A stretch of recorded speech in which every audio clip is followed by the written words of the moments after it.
Pendant la pause déjeuner, Caleb s'est approché de son camarade de classe qui mangeait tranquillement à la cafétéria et a renversé son plateau repas par terre. Sa nourriture s'est répandue partout. Le garçon a baissé la tête et a commencé à pleurer, mais Caleb s'est simplement retourné et est parti comme si de rien n'était. Plus tard cet après-midi-là, le père de Caleb a été convoqué au bureau du principal. On lui a informé que Caleb avait harcelé ses camarades de classe et que c'était la 12e fois. Nous l'expulsons cette fois-ci. Le père de Caleb avait l'air dévasté. S'il vous plaît, donnez-moi juste une semaine. Je vais arranger ça.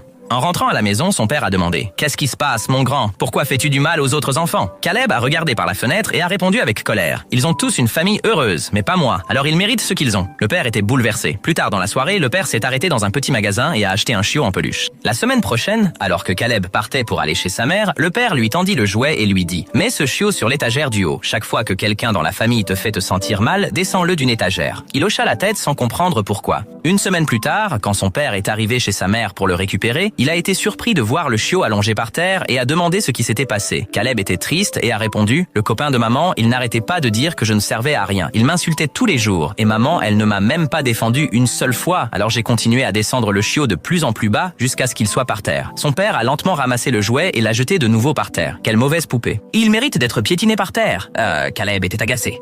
Non, papa, le chiot n'a rien fait de mal. C'est maman et son copain. Le père sourit. Tu n'es pas inutile, mon fils. Et les enfants à l'école? Méritent-ils aussi ce que tu leur as fait? Soudain, il comprit ce que son père voulait dire et se mit à pleurer. Quand il retourna à l'école, il s'excusa auprès du garçon dont il avait gâché le déjeuner, car il comprit que la douleur peut expliquer ton comportement, mais que tu ne devrais jamais t'en prendre à des innocents. Alors, il ne harcela plus jamais ses camarades de classe. Laissez un cœur s'il a appris une bonne leçon.